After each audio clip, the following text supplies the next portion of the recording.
a new person coming to the Maine market will probably be blown away, not just by the price of a product. So let's take an eighth of middle of the road, good cannabis.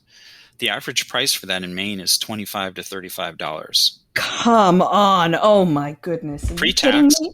pre-tax, and then the tax rate on that is 5.5%.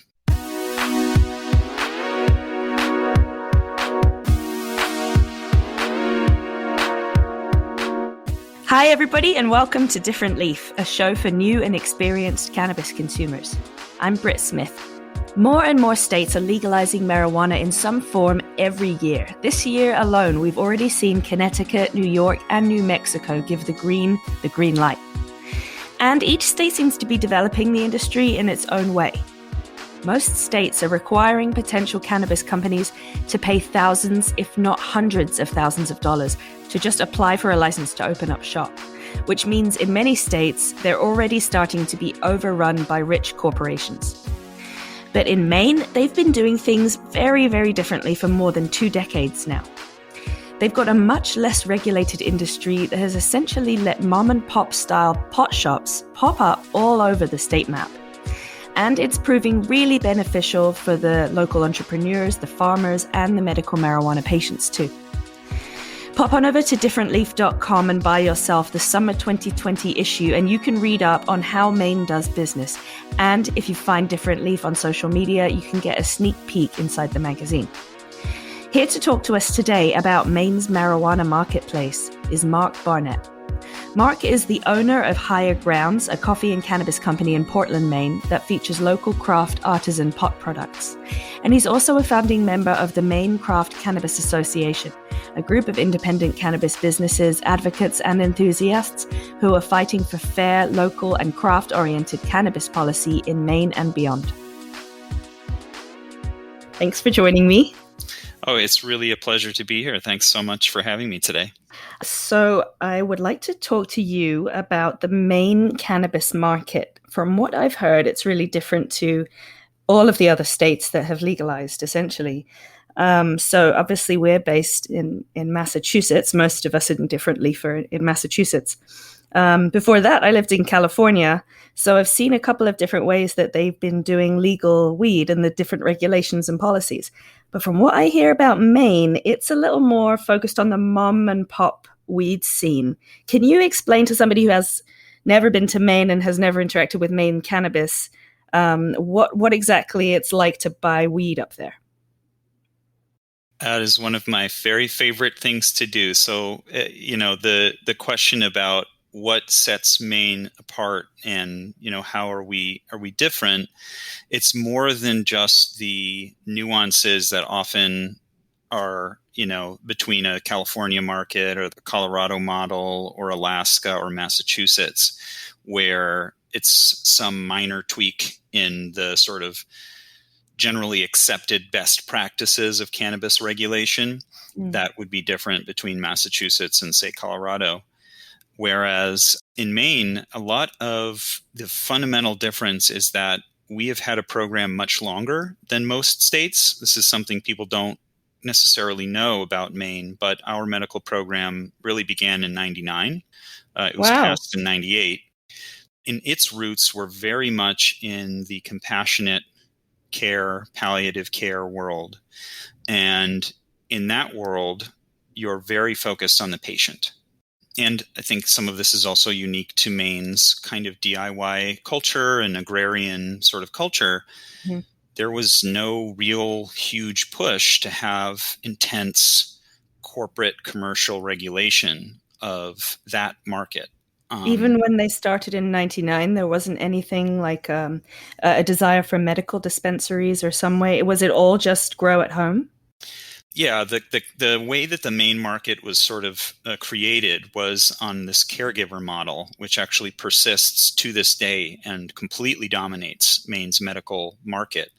And that caregiver model at the original, in sort of, let's call it version 1, your patient owned the plants that you were cultivating. Mm-hmm. You were allowed to be a guide for them to cultivate cannabis and to use cannabis and produce cannabis products. And it's a very, very different model than we have seen become the norm across the country. And we never really went away from that model. What ended up happening here was, I believe it was, in the 2010, 2011, where they created a dispensary license. More regulated. It's conceived of as a more commercial, large-scale operation. It has unlimited cultivation, whereas the caregiver had a max of, now they have a max of 30 plants. Back sort of in those earlier days, you had 6 plants per patient, and you could have a limit of how many patients you could have. And that sort of determined how large you were. And of course, generally speaking, that means you're quite small. So with the creation of the dispensary licenses, there was an effort by certain participants in Maine's market, and generally speaking, they were not Mainers. They were California, I believe, a couple of the larger groups that, really there was one, and it was a California operation that kind of saw how open and unformed the Maine market was and thought that they could kind of move in and capture it for themselves, which they quite effectively did. And the dispensary licenses were crafted. And what they did at the time, which was kind of the original sin of trying to remake our market here, was they capped those licenses at 8, and one firm got 4 of them.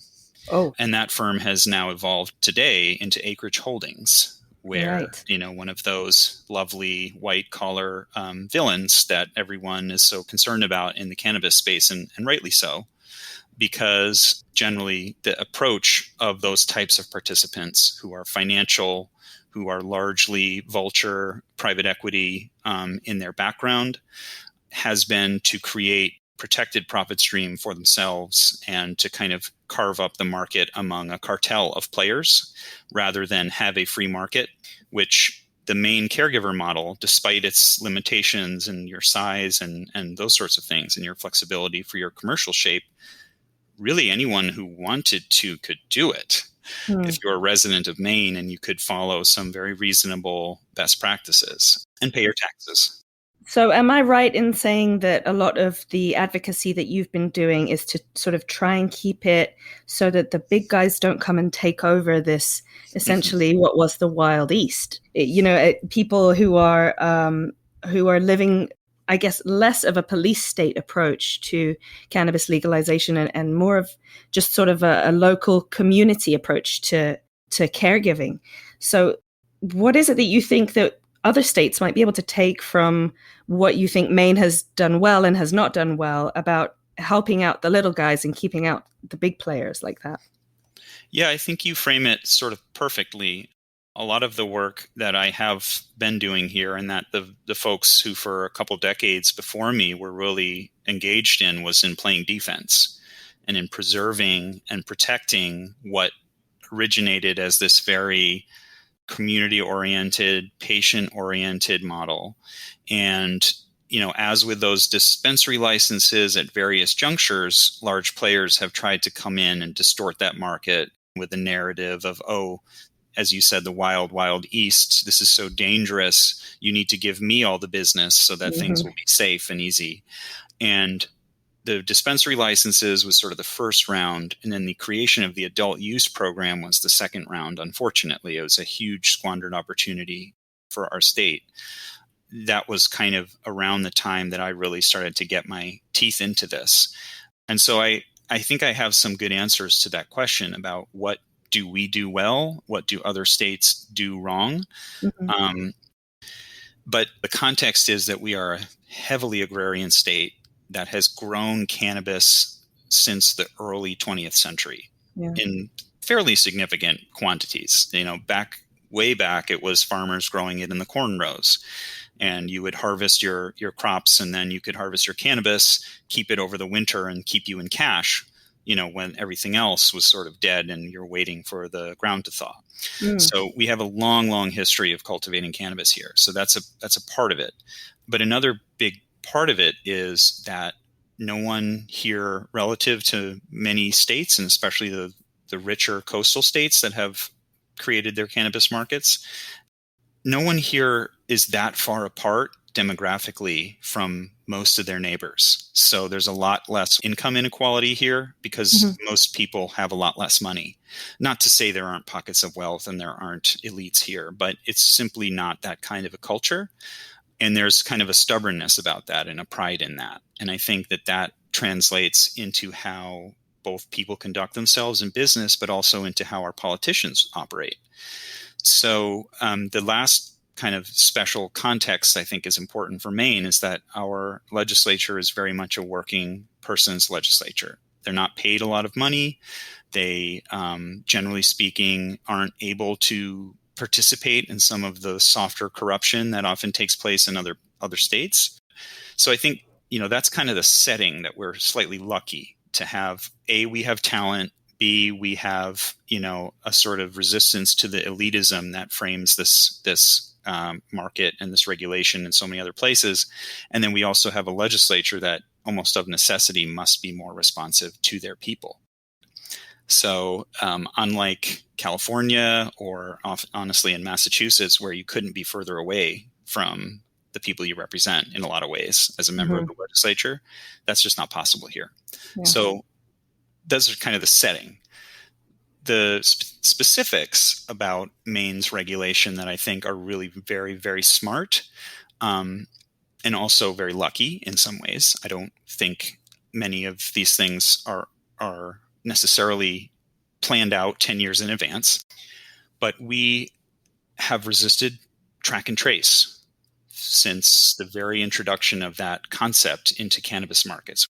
So for those that don't know what the track and trace system is, here in Massachusetts, we have one where every single seed that is used to create a cannabis plant and eventually any cannabis products, it's tracked from the time that it's a seed all the way until it's sold.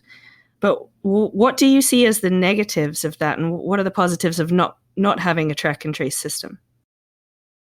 One of the problems with that system is that it is designed for a factory where everything is a widget, everything is unitized, everything is very tidily tracked, organized, and thought of as a machine. Plants are not machines. Consumers are not machines.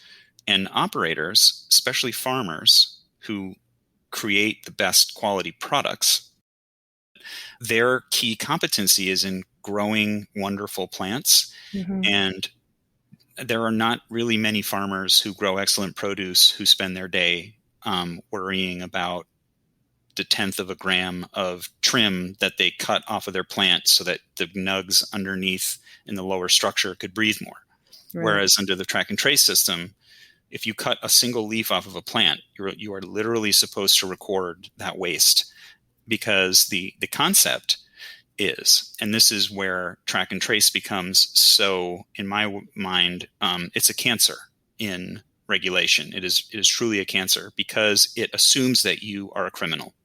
It's very fundamental. The only reason for it is the assumption that A, cannabis is dangerous, therefore we have to know where all of it is at all times.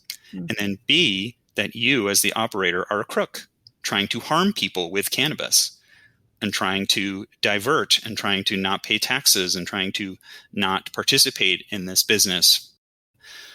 If you ask, the head of the Massachusetts Dispensary Association that question, they will have a very pat and very polished answer about keeping cannabis off the streets, away from the kids, right. Keeping criminals in line, getting public health data that can be used. I worked in financial research before I worked in this industry, and I worked in a firm that specifically worked with data. And the data that comes out of these programs doesn't even pass the most basic muster for use in any sort of statistical or clinical interpretation, because these programs ultimately are a fudge. One of the key competencies for being in cannabis is figuring out the compliance software and the tricks to get around the many, many traps that are laid out for you. And therefore, most of the data that's generated by these systems is, when you actually examine it on the granular level, garbage. and there's a term in financial research